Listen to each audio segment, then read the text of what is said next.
All right, story time. So this is why I stopped going to Sunday school, and I stopped going to church a lot later on. But this is why I stopped going to Sunday school. So I was like 11, 12, and we had this pastor, Pastor Frank. He was cool, white dude. I think he was German or something like that. So German white dude, and he's a pastor, and his sermon that day, that Sunday school, was about role models and shit like that, right? So I remember, because I'm wearing Biggie on my shirt, and I was wearing Biggie on my shirt to church. Like, that's how I was sometimes. My mom she didn't mind, or I would change my shirt. So I'm wearing Biggie on the shirt, and we in Sunday school, and he asked everybody in the class who their role model is. I mean, like, who's your role model? Who's your role model? Who's your role model? Then when it came to me, he assumed that Biggie was my role model. You know what I mean? And I was like, yo, Pastor Frank, you ask everybody else who my role model is. Who they role model is? Why ain't you ask me who my role model is? Because you was wearing the guy on your shirt, I had just assumed, no. Ask me who my role model is. So he said, who's your role model? I said, my role model? My role model is my father. My pops, my dad, you know what I mean?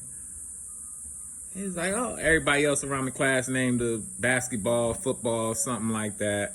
You know what I mean? No, my pops, my dad. He's like, that's a good answer. Why you say that? Why is the guy in your shirt not your role model? Because I don't know the motherfucker on my shirt.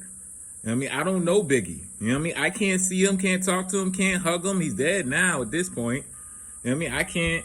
I can't do any, you know what I mean? I can't ask him for $20. I can see my father. I can talk to my father. I can hug my father. I live in the house with my father. You know what I mean? I can scare, after he gets off of work, I jump down from the stairs to scare him still. To this, like, not anymore, still to this day. But at that point, I still did.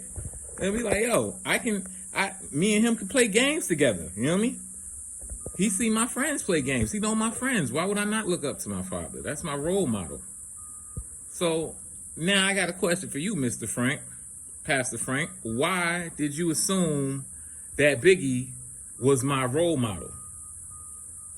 And he said, whatever answer, blah, blah, you wear him in the shirt. Now, what I was thinking was, he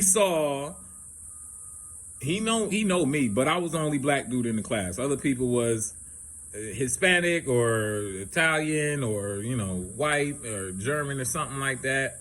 I'm the only real American in the class. So it's one of those things where your biases, we all still grew up in the same environment.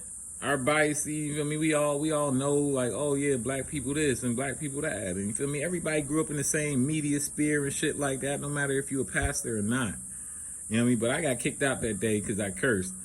And I was like, fuck that and all that shit. And that was the last day I really went to Sunday school like that. I remember them saying, oh man, if you don't, I remember the next week, they was like, yeah, you gonna come to Sunday school? And I was like, nah, man, I'm good. You know what I mean? And they was like, oh man, come in here and get your soul burnt or have your soul burnt later or some shit like that. And I was like, nah, I'm good off all of that shit. Because that just turned me off right there, Pastor Frank. We kind of pieced it up. He apologized after it and everything like that, you feel me? And I ain't got no hate to him and shit like that, but I remember that, and that was when I was like, nah. That was kind of around the time when I was like, nah. And then after that, I started looking into the Bible more than just reading it, like actually paying attention to some of the stuff they were saying, paying attention to some of the Christians and the other people in the church was saying. You know what I mean? It took a lot more years. I ain't finally leave the church and stopped going back to church until I was like 19, 20. But yeah, that was the first day where it was like, you know what I mean? Even in church, you know what I mean? It's still racist people and shit like that. Even if they don't know that they racist, they undertone and shit like that. It was kind of like, I'm good off of that. And that's when I stopped going to Sunday school. Peace, y'all. It's your boy Mav, I'm out.